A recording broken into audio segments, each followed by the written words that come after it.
Hello दोस्तों, आप सभी का स्वागत है आपके अपने यूट्यूब चैनल पर। दोस्तों, आज हम जो 2018 के ग्रुप डी एग्ज़ाम में पूछे गए साइंस के क्वेश्चन हैं उन्हें लेकर आए हैं। ये आपके 2022 के ग्रुप डी एग्ज़ाम के लिए बेहद इंपॉर्टेंट है। तो आज हमारी क्लास 2 है। इससे पहले हमने न्यूमेरिकल के क्वेश्चन सॉल्व करवा चुके हैं और साइंस की एक क्लास हो चुकी है। तो चलिए नेक्स्ट क्लास देखते हैं। सेकंड नंबर क्लास में आज का पहला प्रश्न है हमारा कि निम्नलिखित में से कौन सा कथन न्यूटन के गति के तीसरे नियम के लिए सही है। तो देखिए, जो ऑप्शन नंबर 3 है वह कह रहा है कि बस बल अलग अलग निकाय पर विपरीत दिशा में लागू होता है। तो गति का तीसरा नियम क्या कहता है? गति का तीसरा नियम कहता है क्रिया के प्रति प्रतिक्रिया होना, अर्थात बल एक दूसरे के विपरीत लगना। तो यही ऑप्शन नंबर 3 में बताया गया है। चलिए नेक्स्ट प्रश्न देखते हैं। तो नेक्स्ट प्रश्न है कि इथेनोइक एसिड का सामान्य नाम क्या है? तो इथेनोइक एसिड का सामान्य नाम होता है एसीटर एसिड होता है इथेनोइक एसिड का सामान्य नाम। चलिए नेक्स्ट प्रश्न देखते हैं। तो जो नेक्स्ट प्रश्न है उसमें आपसे न्यूमेरिकल के क्वेश्चन पूछे गए हैं। तो हमने न्यूमेरिकल की वीडियो भी बना चुके हैं, उस पर जाके आप देख सकते हैं हमारे चैनल पर। तो देखिए क्या पूछा है कि 12 किलोग्राम की एक वस्तु जब भूमि से 5 मीटर की ऊंचाई पर हो तब इसकी निहित ऊर्जा कितनी होगी। तो देखिए, ऊंचाई की बात करते हैं तो ऊंचाई में हमेशा स्थितिज ऊर्जा लगती है और ये हमेशा mgh का फॉर्मूला, क्योंकि इसके अंदर h का उपयोग किया गया है इसलिए हाइट का उपयोग किया जाता है। तो हमेशा स्थितिज ऊर्जा का प्रयोग किया जाता है और अगर ज़मीन पे दाएं बाएं जाने के लिए उपयोग किया जाता है तो कार्य का प्रयोग किया जाता है ऊर्जा निकालने के लिए। ठीक है, तो देखिए क्या बोला है कि 12 किलोग्राम मतलब स्थितिज ऊर्जा क्या होगी, mgh होती है, जिसमें m का मतलब मास होता है द्रव्यमान और g का मतलब गुरुत्वीय त्वरण और h का मतलब हाइट होता है। तो देखिए हमने द्रव्यमान m कितना दिया हुआ है, 12 किलोग्राम दिया हुआ है, इंटू जी का मान कितना दिया हुआ है, 9.8 दिया हुआ है, 9.8 इंटू हाइट कितनी दी हुई है, हमें 5 मीटर दी हुई है। इनका इंटू करेंगे तो कितना होगा, 9.8 इंटू 5 का इंटू करेंगे तो 50 हो जाएगा, इंटू 12 बराबर में जब गुणा करेंगे तो कितना होगा, 588 जूल। इतना ध्यान रखना है कि ऊर्जा की इकाई क्या होती है, तो जूल होती है। ठीक है, नेक्स्ट प्रश्न देखते हैं।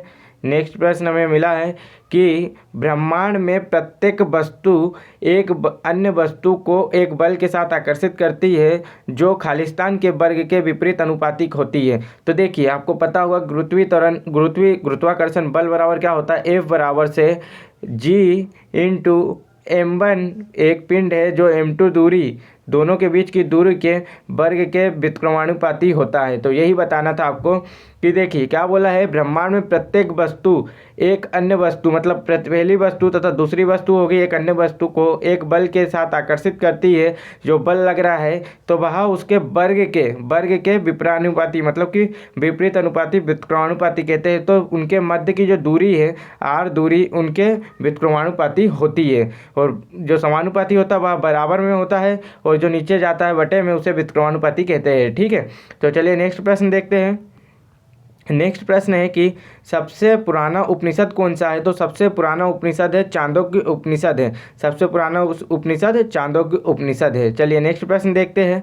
तो नेक्स्ट प्रश्न है कि उस वस्तु का चयन करें जो इस समूह से संबंधित नहीं है। तो देखिए इसमें क्या बताया गया है कि सोना, कार्बन, प्लेटिनियम और तांबा। तो इसमें जो कि कार्बन एक अधातु है इसलिए कार्बन अलग है और ये सभी धातुएं हैं। ठीक है, चलिए नेक्स्ट प्रश्न देखते हैं।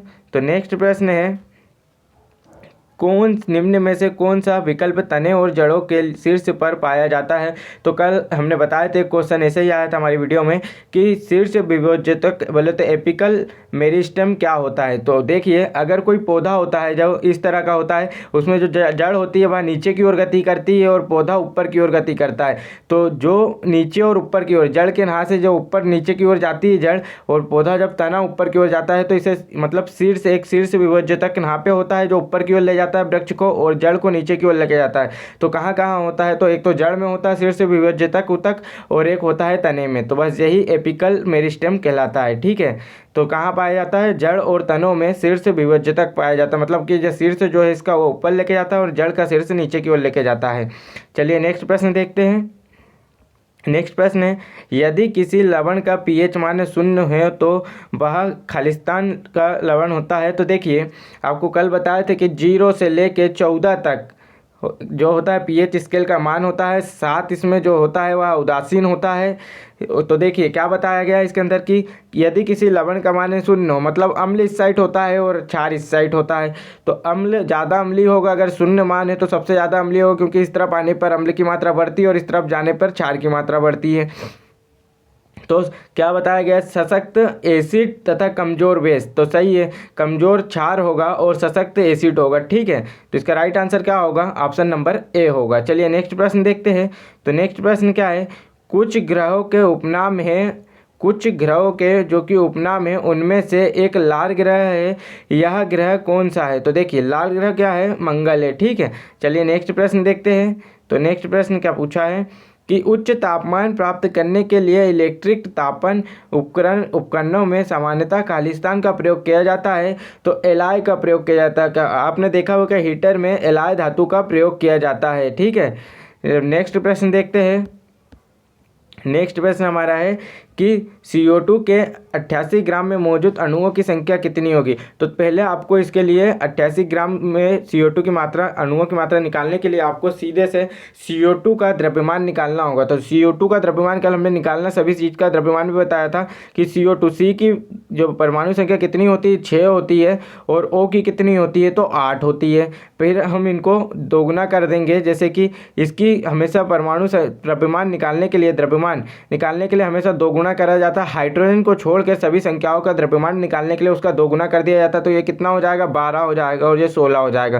परंतु यहाँ पर भी ये 2 लटक रहा है, तो इसमें 2 का इंटू किया जाएगा। तो कितना हो जाएगा, ये हो जाएगा 16 दूनी 32, और जैसे पहले 12 है तो इनको दोनों को ऐड कर देंगे, तो 12 32 कितना हो जाएगा, 44 हो जाएगा। और आपसे कितने ग्राम में पूछा है, तो 88 ग्राम में पूछा है। तो 88 ग्राम में CO2 के द्रव्यमान से हम भाग देंगे तो कितना हो जाएगा, 2 ग्राम अणु हो जाएगा। ठीक है, तो इसका राइट आंसर कितना होगा, ऑप्शन नंबर 1 होगा। चलिए नेक्स्ट प्रश्न देखते हैं।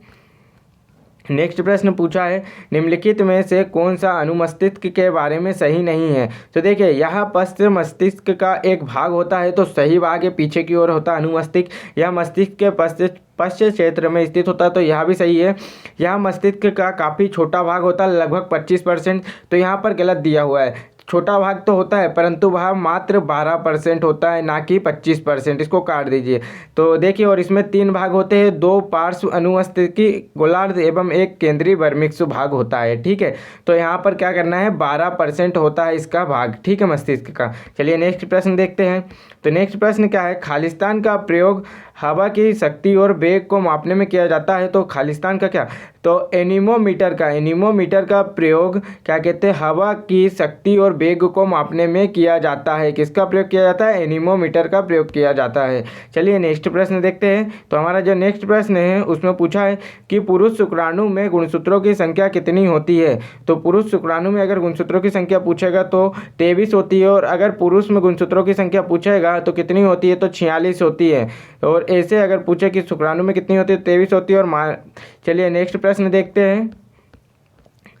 नेक्स्ट प्रश्न है कि उस उम्र का नाम क्या है जिसके दौरान मानव पुरुषों और महिलाओं के प्रजनन अंग कार्यात्मक हो जाते हैं। गोनाइड्स युग्मकों और सेक्स हार्मोन का उत्पादन शुरू कर देते हैं और मानव यौन के प्रति परिपक्व हो जाता है, उसे किशोरा अवस्था कहते हैं। तो ठीक है, नेक्स्ट प्रश्न देखते हैं। नेक्स्ट प्रश्न हमारा है कि नासाउ किस देश की राजधानी है। तो नासाउ बहामास देश की राजधानी है। नासाउ किस देश की राजधानी है, तो बहामास देश की राजधानी है। चलिए नेक्स्ट प्रश्न देखते हैं। नेक्स्ट प्रश्न है कि आवर्त सारणी के चौथे आवर्त में तत्व उपस्थित होते हैं। तो चौथे आवर्त में आपने देखा होगा आवर्त सारणी कुछ इस तरह दी रहती है, एक इस तरह आवर्त जो जाते हैं यह इस प्रकार जाते हैं, और जो खड़े खड़े रहते हैं इन्हें वर्ग कहते हैं, बाकी जो ऐसे आड़े आड़े रहते हैं उन्हें क्या कहते हैं, आवर्त कहते हैं। तो ये इन्हें ऊर्ध्वाधर कहते हैं, और ये क्षैतिज जाते हैं। कभी कभी पूछ लिया जाता है कि क्षैतिज कालम को क्या कहा जाता है, तो ये क्षैतिज कुछ इस तरह होते हैं जैसे आवर्त कहते हैं, और ऊर्ध्वाधर पूछे तो हमें उन्हें वर्ग कहते हैं। तो देखिए इसमें क्या पूछा है कि चौथे आवर्त में, तो देखिए आपको याद करने के लिए याद दिला दे कि 2 8 8 18 18 और इसके नीचे 32। ठीक है, 32 हो जाएगा। 2 8 8 18 इस तरह आवर्त में बटे होते। तो पहले आवर्त में 2 होते हैं, दूसरे आवर्त में 8 होते हैं, तीसरे आवर्त में 8 होते हैं, चौथे आवर्त में 18, पाँचवें में 18 और छठवें में 32 होते हैं और सातवां आवर्त जो है वो अपूर्ण होता है। ठीक है, तो इसमें आपसे किस में पूछा है, तो चौथे आवर्त में पूछा है, तो चौथे आवर्त में 18 होते हैं, जो कि राइट है। चलिए नेक्स्ट प्रश्न देखते हैं। नेक्स्ट प्रश्न पूछा है, एक सर्किट के माध्यम से प्रभावित होने वाले विद्युत आवेश की मात्रा कितनी 300 कूलाम होती है जब वह 0.5 एम्पीयर का प्रभाव विद्युत बल्ब के एक फिलामेंट द्वारा प्रभावित करता है, तो उसका समय ज्ञात कीजिए। तो इसका सूत्र लिख लीजिए। इसका सूत्र होता है कूलाम बटे समय बराबर से एम्पियर होता है। तो बस इसी सूत्र में मान रख दीजिए, इसका मान आ जाएगा। देखिए मान रख के भी दिखा देते हैं आपको। तो इसको सूत्र लिखे, कूलाम कितना दिया हुआ है, 300 दिया हुआ है, 300 कूलाम बटे समय कितना दिया हुआ है, नहीं दिया हुआ है। तो इस समय को हम इधर ले जाएंगे और एम्पियर को नीचे ले आएंगे। तो देखिए एम्पियर कितना दिया हुआ है, 0.5। तो इस पॉइंट को हटा के ऊपर एक जीरो लगा देंगे, तो ये जीरो हट आएगा। यहाँ से पॉइंट को हटा दिया हमने, इस पॉइंट को जो लगा हुआ था, और समय बराबर में लिखेंगे। तो देखिए काटेंगे अगर 5 से 30 को, तो कितनी बार जाएगा, 6 बार। और बची 2 की जीरो लगा देंगे तो कितना हो जाएगा, 6 से 600 सेकेंड। तो क्योंकि इसका राइट आंसर होगा। चलिए नेक्स्ट प्रश्न देखते हैं। नेक्स्ट प्रश्न है कि मद्रास में बेस समाज की स्थापना किस वर्ष में हुई थी। तो मद्रास में बेस समाज की स्थापना हुई थी 1864 में हुई थी। चलिए नेक्स्ट प्रश्न देखते हैं। मद्रास में बेस समाज की स्थापना कब हुई थी, तो 1864 में हुई थी। नेक्स्ट प्रश्न पूछा है कि 300 वाट के एक इलेक्ट्रिक पंखे का प्रतिदिन 8 घंटों तक उपयोग किया जाता है। एक दिन में उस पंखे द्वारा प्रयुक्त ऊर्जा की मात्रा यूनिट में ज्ञात कीजिए। तो देखिए कितने वाट का प्रयोग किया गया है, 300 वाट का प्रयोग किया गया है। प्रतिदिन कितने घंटों के लिए, 8 घंटों के लिए प्रयोग किया गया है। तो यहाँ पर देखिए ये वाट दिया हुआ है, हम इन दोनों का इंटू कर लेंगे तो 2400 वाट निकलेगा। कितना निकलेगा, 2400 वाट निकलेगा। और आपको बता दें कि यूनिट जो होती है वह किलो वाट में गिनी जाती है। तो हम इसको किलो वाट बनाने के लिए इसमें पहले 1000 से भाग देंगे। तो 1000 से जब भाग देंगे तो 2 शून्य से, तो 2 शून्य कट गए, 1 शून्य का दशमलव लगा देंगे तो कितना हो जाएगा, 2.5 किलो वाट, जो कि एक यूनिट बन जाती है। तो ये 2.04 जो कि इसका राइट आंसर होगा। चलिए नेक्स्ट प्रश्न देखते हैं। नेक्स्ट प्रश्न है, शक्ति बराबर क्या होता है। तो W/T होता है। कितना होता है, कार्य करने की क्षमता में लगा समय शक्ति कहलाता है। ठीक है, कार्य करने की क्षमता को शक्ति कहते हैं। तो यही W क्या होता है, कार्य हो जाता है, और T बराबर से समय हो जाता है। ठीक है, T समय हो जाता है, तो शक्ति को P से दर्शाया जाता है। चलिए नेक्स्ट प्रश्न देखते हैं। नेक्स्ट प्रश्न है कि शोल्डर यानी टाँका के घटक क्या है। तो PB प्लस SN, जो कि शोल्डर प्लस टाँका के घटक है। तो PB क्या बोलते हैं, PB बोलते हैं लेड को, यानी सीसा प्लस टीन को मिलाकर शोल्डर यानी टाँका की धातु बनाई जाती है। ठीक है, नेक्स्ट प्रश्न देखते हैं। नेक्स्ट प्रश्न पूछा है कि एक घर में एक महीने में 200 इकाई जूल की ऊर्जा की खपत होती है। तो जूल में यहाँ ऊर्जा कितनी होगी। तो आपको बता दूं कि देखिए कितना बोल रहा है, 200 इकाई ऊर्जा की खपत होती है। तो इसको जूल में निकालना, तो 1 जूल बराबर कितना होता है, 3.6 इंटू 10⁻6 होता है। ठीक है, इतना होता है 1 जूल बराबर। तो इसका ही इंटू, इसमें 200 का इंटू कर देंगे तो टोटल निकल आएगा। तो 200 का इंटू करेंगे तो कितना हो जाएगा। देखिए यहाँ पर घात हमें कैसी बनाना है, 8 में बनाना है, क्योंकि ये 2 शून्य जो है इसकी घात बढ़ जाएगी, मतलब कि 10 की घात कितना हो जाएगा, 8 हो जाएगा। और इसका इंटू इसमें कर देंगे, क्योंकि हमें 72 बनाना था शुरू में। तो क्योंकि 7 2 बनाने के लिए इसका 2 का इंटू करेंगे तो 7.2 हो जाएगा, इंटू 10⁸ जूल इसका राइट आंसर होगा। चलिए नेक्स्ट प्रश्न देखते हैं। नेक्स्ट प्रश्न है कि वह भौतिक राशि जो कभी ऋणात्मक नहीं हो सकती है। तो देखिए अगर हम बात करें भौतिक राशि की जहाँ जो ऋणात्मक नहीं होती, दूरी हमेशा कैसी होती है, धनात्मक होती है, कभी ऋणात्मक या शून्य नहीं होती। अगर कोई व्यक्ति इतनी दूर गया तो वह दूरी तय करा है और वापस भी आएगा तो यह डबल दूरी हो जाएगी, मतलब 2 जाने की और 2 आने की टोटल दूरी कितनी हो जाएगी, 4 हो जाएगी। ठीक है, तो यही ज्ञात करना है। चलिए नेक्स्ट प्रश्न देखते हैं। नेक्स्ट प्रश्न है द्रव्यमान संख्या का चिन्ह क्या होता है। तो द्रव्यमान संख्या का चिन्ह A से प्रदर्शित किया जाता है। द्रव्यमान संख्या को A से प्रदर्शित किया जाता है। चलिए नेक्स्ट प्रश्न देखते हैं। नेक्स्ट प्रश्न है कि बिछुआ के पौधे की नोकदार पत्तियों में, बिछुआ के पौधों की नोकदार पत्तियों में खालिस्तान होने के कारण उनके चुभने पर जलन युक्त दर्द होता है। तो बिछुआ की जो पत्ती होती है, बिछुआ पौधों की जो नोकदार पत्ती होती है उनमें मिथेनोइक एसिड पाया जाता है। कौन सा एसिड पाया जाता है? मिथेनोइक एसिड पाया जाता है, जिसके कारण उनके चुभने से जलन युक्त दर्द होता है। ठीक है, चलिए नेक्स्ट प्रश्न देखते हैं। नेक्स्ट प्रश्न क्या है? यदि एक तार में प्रवाहित होने वाली धारा को दोगुना कर दिया जाए तो उसके प्रतिरोध पर क्या प्रभाव पड़ेगा? तो देखिए, अगर एक तार है इतना लंबा, उसकी एक धारा कितनी जा रही है? आई जा रही है। तो अगर उस धारा को दोगुना कर दिया जाएगा तो उसका प्रतिरोध कैसा हो जाएगा? आधा हो जाएगा। ठीक है, इतना याद कर लेना, अगर धारा को दोगुना कर दिया जाए तो उसका प्रतिरोध आधा हो जाता है। ठीक है, चलिए नेक्स्ट क्वेश्चन देखते हैं। नेक्स्ट क्वेश्चन है, यदि 6 ओम प्रतिरोध वाली तार को दोगुना कर दिया जाता है तो तार के नए प्रतिरोध की गणना कीजिए। अब क्या बात करा गया है? पिछले क्वेश्चन में था कि अगर धारा इसके अंदर आई जा रही हो, 2i कर दिया जाए तो उसका प्रतिरोध कैसा हो जाता है? आधा हो जाता है। ठीक है, कैसा हो जाता है? आधा हो जाता है। और अगर इस तार इतना बड़ा है, तार को दोगुना कर दिया जाए, इस तार को दोगुना कर दिया जाता है तो इसमें जो धारा होगी, धारा पहले आई बह रही थी तो वह धारा कैसी बहने लगेगी? जब इतने ही धारा को बांटना है तो धारा कैसी हो जाएगी? 1/2 हो जाएगी, मतलब कि आधी धारा बहने लगेगी। अब इसमें आधी धारा बहेगी तो उसका आधा कर देंगे तो कितना हो जाएगा?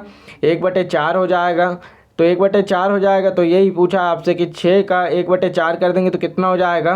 1.45 ओम हो जाएगा। तो यही करना था। देखिए, इसमें सिंपल धारा आई बह रही थी तो उसका आधा, धारा को दोगुना कर दिया गया तो आधा हो गया। ऐसे धारा आई बह रही थी, अब पूरे में धारा बहेगी तो कितना हो जाएगा? 1/2 हो जाएगा। जब 1/2 का आधा करेंगे तो कितना हो जाएगा? 1/4 हो जाएगा। धारा आधा इधर भी आधी हुई थी और इधर भी आधी हो जाएगी।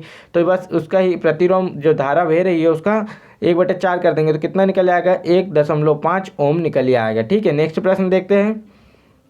नेक्स्ट प्रश्न है, हाइड्रोजन और हीलियम को खालिस्तान में रखा गया है। तो हाइड्रोजन और हीलियम जो कि पहले आवर्त में रखे गए हैं, पहले आवर्त में मात्र 2 तत्व है। हमने अभी आपको बताया 2, 8, 8, 18, 32, इसके हिसाब से आपको अभी हमने बताया है। तो पहले आवर्त में मात्र हाइड्रोजन और हीलियम को रखा गया है। ठीक है, चलिए नेक्स्ट प्रश्न देखते हैं। नेक्स्ट प्रश्न है कि इंदिरा गांधी नहर कहाँ से निकलती है? तो इंदिरा गांधी नहर हरिके बांध से निकलती है, जो कि राजस्थान में है। ठीक है, इसको नोट कर लेना, इंदिरा गांधी नहर कहाँ है? तो राजस्थान में है। अब चलिए नेक्स्ट प्रश्न देखते हैं। नेक्स्ट प्रश्न है, निम्नलिखित में से कौन सा पौधों की बाह्य त्वचा का कार्य नहीं है? तो देखिए, इसमें आपको बताना है कि पौधों की बाह्य त्वचा का कार्य नहीं है। तो पौधों को संरक्षित करना, तो यह पौधों को संरक्षित तो करता है। पौधों की बाह्य त्वचा रोमों की सहायता से वायु की स्थिर रोधन परत तैयार करना, मतलब पौधों में कभी भी नीचे तने से वायु नहीं जाती है और वाष्पोत्सर्जन को नियंत्रित करता है। ठीक है, और प्रकाश संश्लेषण जो कि पत्तियों के द्वारा होता है वह त्वचा के द्वारा नहीं होता है। ठीक है, चलिए नेक्स्ट प्रश्न देखते हैं। नेक्स्ट प्रश्न है, उत्तर पूर्वी भारत में सबसे बड़ी ताजे पानी की झील कौन सी है जो मणिपुर में स्थित है? तो लोकटक झील जो कि उत्तर पूर्वी भारत में ताजे पानी की झील है। चलिए नेक्स्ट प्रश्न देखते हैं। नेक्स्ट प्रश्न है कि जलीय अणुओं द्वारा आकर्षित होने वाले समूह को क्या कहा जाता है? तो जलीय अणुओं द्वारा आकर्षित होने वाले समूह को हाइड्रोफिलिक कहा जाता है। क्या कहा जाता है? हाइड्रोफिलिक कहा जाता है। ठीक है, नेक्स्ट प्रश्न देखते हैं। नेक्स्ट प्रश्न है कि पौधों में खालिस्तान नामक ऊतक के कारण लचीलापन होता है। तो पौधों में कोलेन कायमा के कारण लचीलापन होता है। तो इसे याद कैसे करना है? अगर कोई पौधा है, अगर इनमें कोल कर दिया जाए तो वह कैसा हो जाएगा? जिधर ज़्यादा कोल रहेगा वह उधर लचीला रहेगा। तो ये ऐसे ही याद करना है कि अगर कोई पौधा है उनमें एक साइड अगर कोल कर दिया जाए तो वह उस तरफ झुक जाएगा, मतलब लचीला बन जाएगा। तो वही कि कौन से पौधे के कारण ऊतक को लचीलापन आ जाता है? तो कोलेन कायमा, कोल करने पर अगर कोल कर दिया जाए तो कोलेन कायमा हो जाएगा। कोल से कोलेन कायमा, इसी प्रकार याद करना है। ठीक है, अभी आगे नेक्स्ट क्वेश्चन में हम इनके दूसरे अपोजिट भी बताएंगे। चलिए देखते हैं। खालिस्तान में इंग्लैंड की रानी भारत की महारानी घोषित की गई थी। तो 1877 में इंग्लैंड की रानी को भारत की महारानी घोषित किया गया था। कब? 1877 में। चलिए नेक्स्ट प्रश्न देखते हैं। नेक्स्ट प्रश्न है, जब एक वस्तु को उत्तल लेंस की 2f1 फोकस स्थिति पर रखा जाता है तो छवि का आकार क्या होता है। तो देखिए हमें उत्तल लेंस बनाना है तो उत्तल लेंस कुछ इस तरह बनता है और आपको सभी को पता है कि कलर हमेशा दाएं साइड किया जाता है, तो ये उत्तल लेंस बन गया है और उसको इस तरह करेंगे। अगर बोला है 2f1 फोकस पर, मतलब कि उसके यहाँ पर 2f1 फोकस पर अगर कोई वस्तु रखा जाता है तो उसका छवि कहाँ बनती है, तो उसकी छवि हमेशा जो कि इस ओर बनती है। किस ओर बनती है? इस ओर बनती है, मतलब कि पूर्ववत, यानी कि आभासी की ओर बनती। किस ओर बनती है? आभासी की ओर बनती है। ठीक है, इतना नोट कर लेना। आभासी, पूर्ववत को आभासी भी कहा जाता है। ठीक है, इतना नोट कर लेना। चलिए नेक्स्ट प्रश्न देखते हैं। नेक्स्ट प्रश्न है यांत्रिक ऊर्जा माइनस गतिज ऊर्जा बराबर से क्या होता है? तो स्थितिज ऊर्जा होता है। तो देखिए जो यांत्रिक ऊर्जा होती है वह गतिज ऊर्जा और स्थितिज ऊर्जा का योग का मान यांत्रिक ऊर्जा कहलाता है। मतलब कि गतिज ऊर्जा और स्थितिज ऊर्जा का योग क्या कहते हैं? यांत्रिक ऊर्जा कहलाता है। इतना याद रखना है। ठीक है, नेक्स्ट प्रश्न देखते हैं। तो नेक्स्ट प्रश्न क्या है? किस राज्य द्वारा सर्वप्रथम केंद्र के 3 तलाक ड्राफ्ट बिल का समर्थन किया गया था? तो उत्तर प्रदेश सरकार ने इस बिल को पास किया था। ठीक है, चलिए नेक्स्ट प्रश्न देखते हैं। नेक्स्ट प्रश्न है कि हथेली पर रखने पर निम्न में से कौन सा पिघल जाएगा, कौन सा तत्व पिघल जाता है? तो गैलियम और सीजियम, जो कि हथेली पर रखने पर ही पिघल जाता है। ठीक है, चलिए नेक्स्ट प्रश्न देखते हैं। तो नेक्स्ट प्रश्न क्या बोला है आपसे? सल्तनत काल के दौरान भूमि वितरण और प्रशासनिक प्रणाली का एक अद्भुत प्रकार विकसित हुआ था जिसे खालिस्तान कहा जाता है, तो इक्तदारी कहा जाता है। इसको नोट कर लेना कि सल्तनत काल में भूमि वितरण और प्रशासनिक प्रणाली का एक अद्भुत प्रकार विकसित हुआ था जिसे क्या कहा जाता था? इक्तदारी कहा जाता था। इसे नोट कर लेना। ठीक है, जिसे इल्तुतमिश ने चलाया था। ठीक है, चलिए नेक्स्ट प्रश्न देखते हैं। खालिस्तान के विकास के सिद्धांत से संबंधित है, तो चार्ल्स डार्विन जो कि विकास के सिद्धांत से संबंधित है। इसे नोट कर लेना, यह प्रश्न बार बार पूछा जाता है। चलिए नेक्स्ट प्रश्न देखते हैं। इसमें पूछा आपसे कि निम्न में से कौन अधिक कार्य कर सकता है? तो देखिए जो उठा हुआ हथौड़ा वह धीरे कार्य करेगा, पर जो तेज़ी से चली गोली अगर तेज़ी से चलेगी तो सबसे तेज कौन सी चलेगी? गोली चलेगी। तेज़ी से पत्थर आता हुआ, पत्थर भी गोली से धीरे ही चलेगा। एक घूमता हुआ पहिया जो कि गोली से धीरे चलेगा। सबसे तेज कौन चला है? तो सबसे तेज चला है एक चली हुई गोली जो ज़्यादा तेज कार्य करेगी। ठीक है, चलिए नेक्स्ट प्रश्न देखते हैं। तो नेक्स्ट प्रश्न है निम्नलिखित में से किस व्यक्ति ने पोलियो का टीका विकसित किया था? तो जोनास एडवर्ड साल्क ने पोलियो का टीका विकसित किया था। ये तो सभी को पता होगा। ठीक है, नेक्स्ट प्रश्न देखते हैं। ब्रिटिश शासन के दौरान भारत में महिलाओं के अधिकार में सुधार किसने किया था? तो पंडिता रमाबाई ने ब्रिटिश शासन के दौरान महिलाओं के अधिकार में सुधार किया था, पंडिता रमाबाई ने। ठीक है, चलिए नेक्स्ट प्रश्न देखते हैं। नेक्स्ट प्रश्न है जो आपसे पूछा है कि 150 किलोग्राम की एक वस्तु 5 सेकेंड में 6 मीटर सेकेंड से 16 मीटर सेकेंड की वेग से त्वरित होती है, तो त्वरण ज्ञात कीजिए। तो त्वरण निकालने के लिए आपको सबसे पहले देखिए क्या करना होगा। त्वरण निकालने के लिए आपको समीकरण 1 से जाना पड़ेगा। त्वरण का सूत्र यदि आपको याद हो तो डायरेक्ट v माइनस यू बटे टी बराबर से ऐसे, तो टी ए होता है, पर इसको निकालने के लिए आपको बता दें v बराबर से होता है u प्लस ए टी। पहला समीकरण होता है जिसमें से हमें त्वरण निकालना है। तो v इधर u को भेज देंगे, जब इस साइड u को भेजेंगे तो क्या हो जाएगा? v minus you plus A T हो जाएगा। अब v माइनस यू नीचे t को ले आएंगे तो इस t को नीचे लाने पे क्या हो जाएगा? ऐसा हो जाएगा। तो हमें त्वरण का सूत्र प्राप्त हो जाता है गति के समीकरण 1 से। तो हम इसमें डायरेक्ट वैल्यू रखेंगे तो इसमें आपको पता है कि अंतिम वेग जो होता है v होता है, प्रारंभिक वेग u होता है, ए त्वरण होता है और t समय होता है। तो देखिए अंतिम वेग v का मान कितना दिया हुआ है? हमें 16 दिया हुआ है, 16 माइनस, और प्रारंभिक वेग कितना दिया हुआ है? 6 बटे में हमें समय कितना दिया हुआ? 5 दिया हुआ है, और हमें निकालना क्या है? त्वरण निकालना है। ठीक है, तो त्वरण के लिए देखिए अब इसमें 16 में से 6 माइनस करेंगे तो कितना हो जाएगा? 10 बटे में कितना है? 5। जब काटेंगे तो इसमें कितना निकलेगा? 2। तो देखिए जो कि 2 इसका राइट आंसर होगा। ठीक है, और हमेशा याद रखना है कि त्वरण की जो ये होती है इकाई क्या होती है? मीटर प्रति सेकेंड स्क्वायर होती है, जो कि ऊपर जाने पर माइनस में हो जाती है। ठीक है, तो यही यहाँ पर दिया हुआ था। चलिए नेक्स्ट प्रश्न देखते हैं। नेक्स्ट प्रश्न आपसे पूछा है वह विकल्प चुने जो परिसंचरण तंत्र के बारे में सत्य नहीं है। तो देखिए क्या बोल रहा है कि रक्त लाल संवहनी संयोजी ऊतक होता है, तो रक्त जो होता है वह संयोजी ऊतक होता है लाल कलर का, ठीक है। उसके बाद क्या बोल रहा है, एक वयस्क मनुष्य में लगभग 6.8 लीटर रक्त होता है, तो सबको पता है कि 5 से 6 लीटर या 6 से 7 लीटर पुस्तकों में दिया होता है, ठीक है।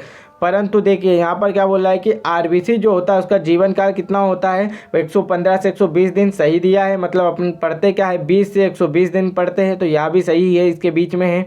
परंतु यहाँ बोला है कि यह शरीर के भार का लगभग 17 से 18% होता है, यह गलत है, क्योंकि रक्त जो होता है वह शरीर के भाग का हमेशा 7% होता है, ठीक है। कितना परसेंट, 7% होता है, इसको नोट कर लेना है। चलिए नेक्स्ट प्रश्न देखते हैं।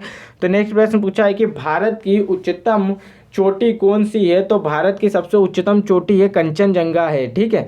चलिए नेक्स्ट प्रश्न देख, भारतीय खिलाड़ियों द्वारा खेल के क्षेत्र में उनके आजीवन योगदान के लिए निम्नलिखित में से किस पुरस्कार से उन्हें सम्मानित किया जाता है, तो ध्यानचंद पुरस्कार के नाम से सम्मानित किया जाता है। तो अब की बार याद कर लेना है 2022 में कि राजीव गांधी जो खेल रत्न है उसका नाम बदल कर राजीव गांधी खेल रत्न पुरस्कार का नाम बदल कर मेजर ध्यानचंद खेल रत्न पुरस्कार कर दिया गया है, मेजर ध्यानचंद खेल रत्न पुरस्कार कर दिया गया है, तो इसे नोट कर लेना है, ठीक है। देखिए नेक्स्ट प्रश्न क्या बोला है, नेक्स्ट प्रश्न है कि भारत में वस्तु एवं सेवा कर की शुरुआत कब की गई थी, तो देखिए 1 जुलाई 2017 को भारत में वस्तु एवं सेवा कर की शुरुआत की गई थी, जीएसटी जिसे शॉर्ट फॉर्म में कहा जाता है।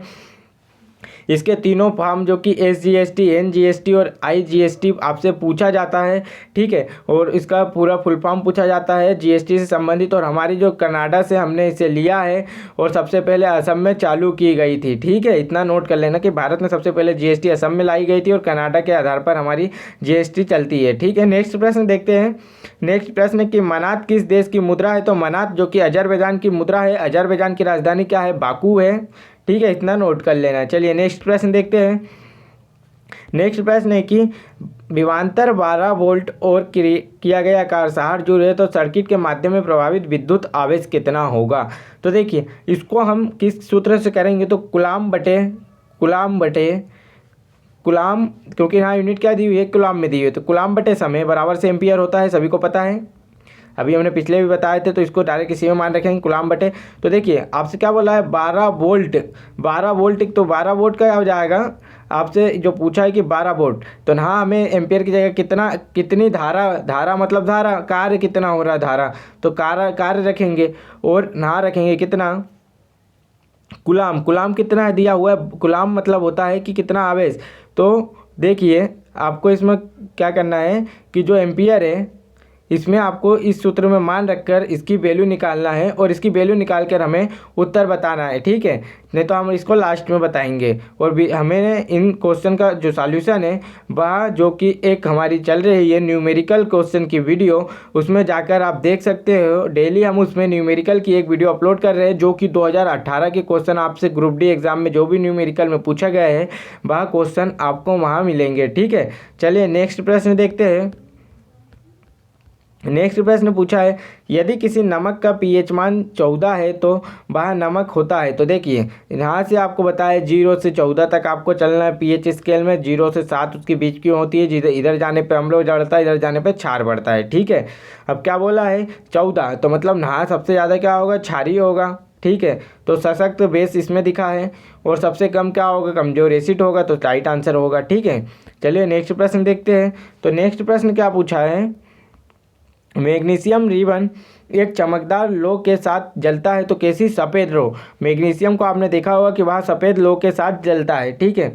चलिए नेक्स्ट प्रश्न देख लेते हैं। तो नेक्स्ट प्रश्न है कि ये देखिए अभी हम जो सूत्र बता रहे थे वही सूत्र अब सामने आया है, क्या आया है, 1 कूलम बटे समय बराबर से एम्पियर होता है, इसको नोट कर लेना इस सूत्र को, इससे गणित बनते हैं, ठीक है। चलिए नेक्स्ट प्रश्न देखते हैं। तो नेक्स्ट प्रश्न क्या पूछा है आपसे, ऋग्वेद में मंत्रों की संख्या कितनी होती है, तो ऋग्वेद में मंत्रों की संख्या 1028 होती है, ये तो सभी को पता होगा, ठीक है। चलिए नेक्स्ट प्रश्न देखते हैं। नेक्स्ट प्रश्न है खालिस्तान ने उत्प्रेरक के रूप में प्लेटिनम का पहला अवलोकन किया था, तो डोबेराइनर ने प्लेटिनम का उपयोग उत्प्रेरक के रूप में किया था। ठीक है, इसको नोट कर लेना है, ये प्रश्न भी आपसे पूछ सकता है क्योंकि ये आवर्त सारणी से संबंधित प्रश्न है।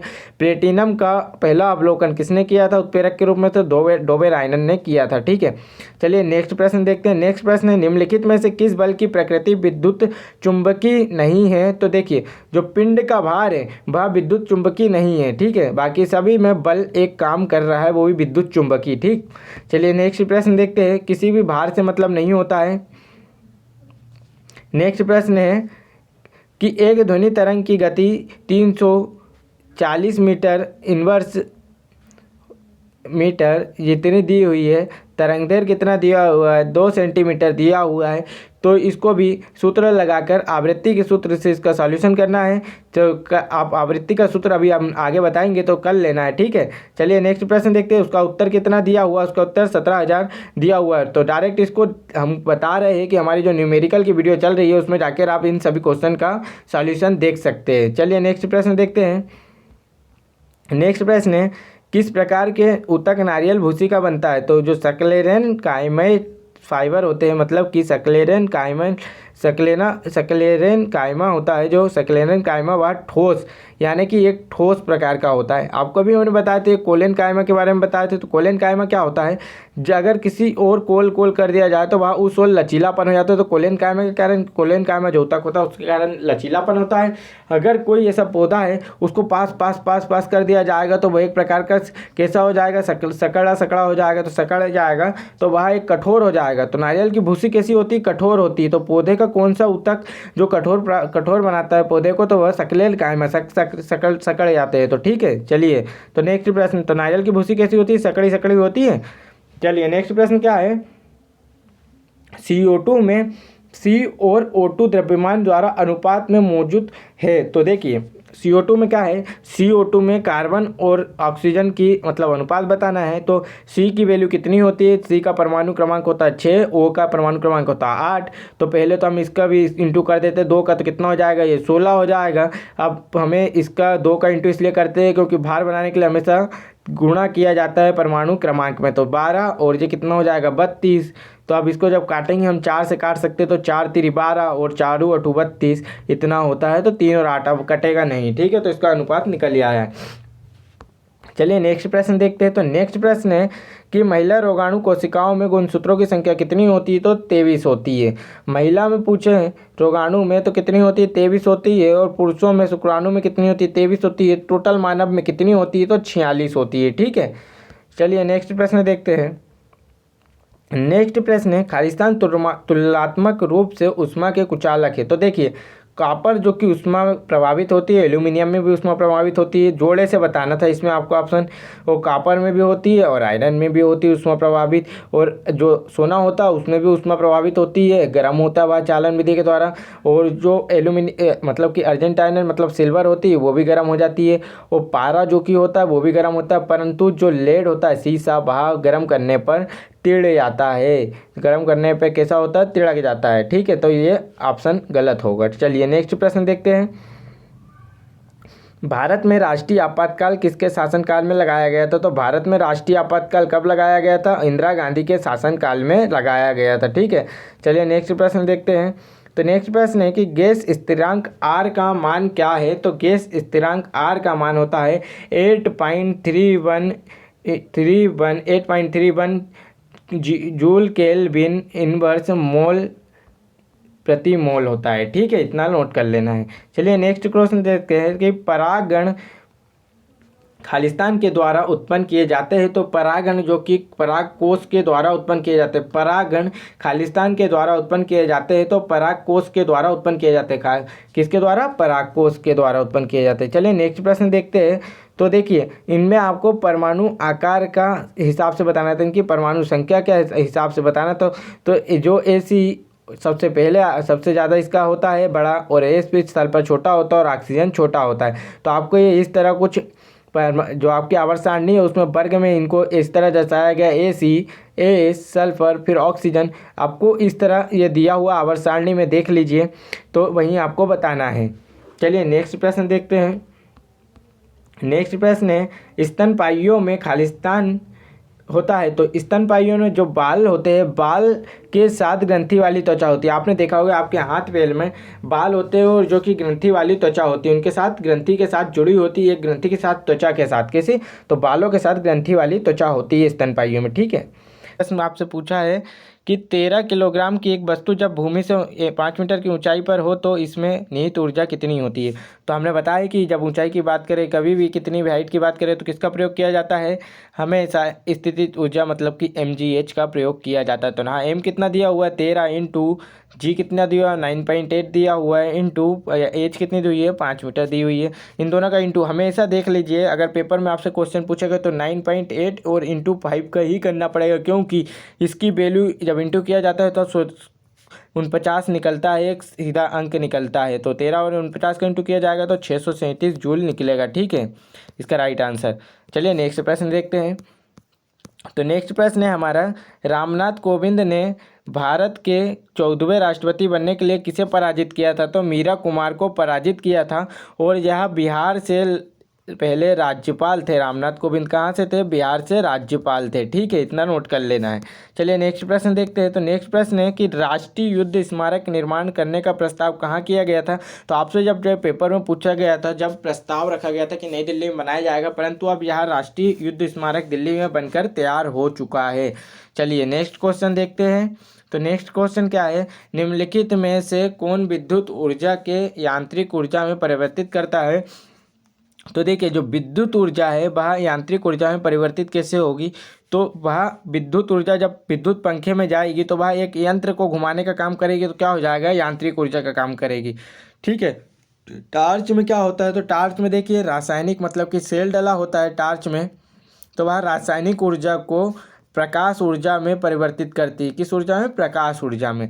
और स्त्री जो होती है मतलब कि प्रेस क्या करती है, विद्युत ऊर्जा को ऊष्मा ऊर्जा में परिवर्तित करती है, मतलब कि गर्म होती है। ठीक है, टेलीविज़न क्या होता है, तो टेलीविज़न जो होता है विद्युत ऊर्जा को प्रकाश ऊर्जा में परिवर्तित करते हैं। ठीक है, दृश्य ऊर्जा या प्रकाश ऊर्जा में परिवर्तित करती है। चलिए नेक्स्ट प्रश्न देखते हैं। तो नेक्स्ट प्रश्न है, ब्रांज के अवयव क्या होते हैं। तो ब्रांज जो है धातु वह कापर और टीन से बना होता है, कापर और टीन से ब्रांज बना होता है। ठीक है, कापर प्लस टीन का मिश्रण हमेशा ब्रांज कहलाता है। ठीक है, चलिए नेक्स्ट प्रश्न देखते हैं।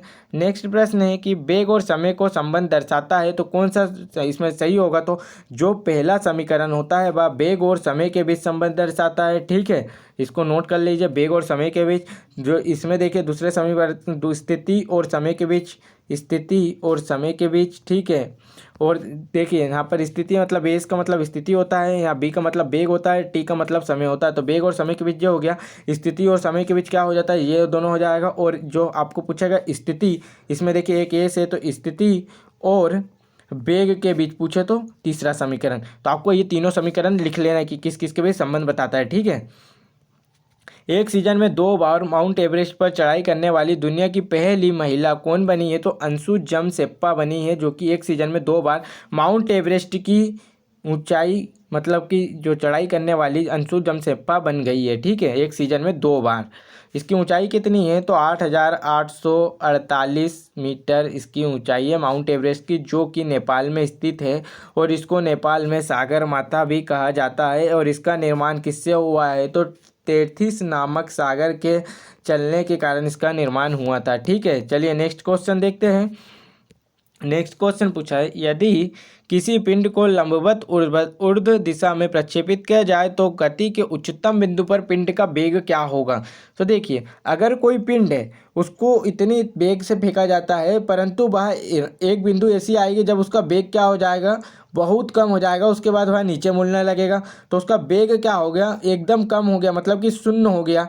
जब भी उसके आगे नहीं जा रहा, अगर वेग उसका कुछ होता तो और आगे तक जाता, परंतु वेग शून्य होने के बाद उसके बाद उन्होंने जब नीचे गिरने लगा, वेग शून्य होने पे क्या होगा, कोई भी वस्तु नीचे गिरने लगेगी। तो क्या हो गया, वेग उसका शून्य हुआ होगा जब भी वह इतनी ऊपर जाके नीचे तुरंत गिर गया। अगर वेग होता तो वह और ऊपर जाने की कोशिश करता, परंतु वेग शून्य हो गया था।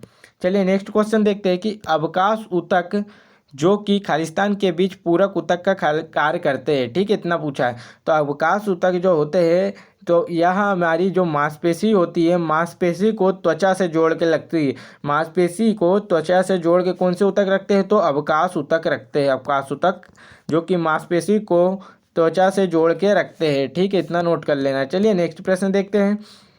नेक्स्ट प्रश्न है, कौन सा देश क्रिकेट 2023 विश्व कप की मेजबानी करेगा? तो भारत करेगा। ठीक है, भारत 2023 के क्रिकेट विश्व कप की मेजबानी करेगा। और 2019 का अगर पूछा जाए कि किसने किया था, तो इंग्लैंड एवं वेल्स ने किया था। किसने किया था? इंग्लैंड एवं वेल्स ने किया था। और इसे 2019 वाले को जीता किसने था? तो 2019 वाले वर्ल्ड कप को इंग्लैंड ने जीता था। इसमें क्या हुआ था कि बाउंड्री के हिसाब से, क्योंकि दोनों मैच जो कि टाई हो गए थे, तो इसमें बाउंड्री के हिसाब से आपको जीत निर्णय करने का दिया गया था थर्ड एम्पायर को। तो सबसे ज़्यादा बाउंड्री इंग्लैंड की थी, तो इंग्लैंड को इसका विजेता घोषित किया गया था। चलिए नेक्स्ट प्रश्न देखते हैं। नेक्स्ट प्रश्न है कि पक्षी वर्ग में खालिस्तान होते हैं। तो अभी आपको बता दें कि पक्षी वर्ग जो होता है वह पंखों के साथ शुष्क और ग्रंथि विहीन त्वचा बनाता है। पंखों के साथ शुष्क और ग्रंथि विहीन त्वचा बनाता है। ठीक है, इतना नोट कर लेना है। चलिए नेक्स्ट प्रश्न देखते हैं। और अगर स्तनपायियों में पूछा जाता है तो क्या होता है? बालों के साथ त्वचा वाली बनाता है, त्वचा स्थिर बनाता है। ठीक है, बालों के साथ ग्रंथिहीन त्वचा, ग्रंथि वाली त्वचा। अगर स्तनपायी का पूछा जाए, पक्षी वर्ग में पूछा जाता है तो पंखों के साथ शुष्क और ग्रंथि विहीन होती है। परंतु स्तनपायी में पूछा जाए तो बालों के साथ ग्रंथि वाली त्वचा होती है। ठीक है, बालों के साथ ग्रंथि वाली त्वचा होती है। और सरीसृप में पूछा जाएगा तो क्या होता है? सरीसृप में होता है कि उनकी जो त्वचा होती है, शक्ल, वह शुष्क होती है और ग्रंथि विहीन त्वचा होती है। कैसी होती है? ग्रंथि विहीन त्वचा और शुष्क शक्ल होती है। ये तीन चीज नोट कर लेना है। चलिए नेक्स्ट प्रश्न देखते हैं। तो नेक्स्ट प्रश्न क्या है? उत्तराखंड की राजधानी क्या है? तो उत्तराखंड की जो राजधानी है वह देहरादून है। उत्तराखंड की राजधानी देहरादून है। तो दोस्तों आपको आज हमारे जो 150 प्रश्न है वह कंप्लीट होते हैं 2 वीडियो में। तो 150 प्रश्न कंप्लीट हो गए। इसी तरह हम साइंस के 4000 क्वेश्चन आपको कंप्लीट कराएंगे। और जो 2018 में मोस्ट इम्पॉर्टेंस जो 4000 क्वेश्चन है, वही सभी क्वेश्चन हम आपको सॉल्यूशन सहित बताएंगे। इसके बाद चल के न्यूमेरिकल की क्लास जो कि डेली आपकी चल रही है, तो वहाँ से आप न्यूमेरिकल क्वेश्चन भी पढ़ सकते हैं जो 2018 में पूछे गए थे।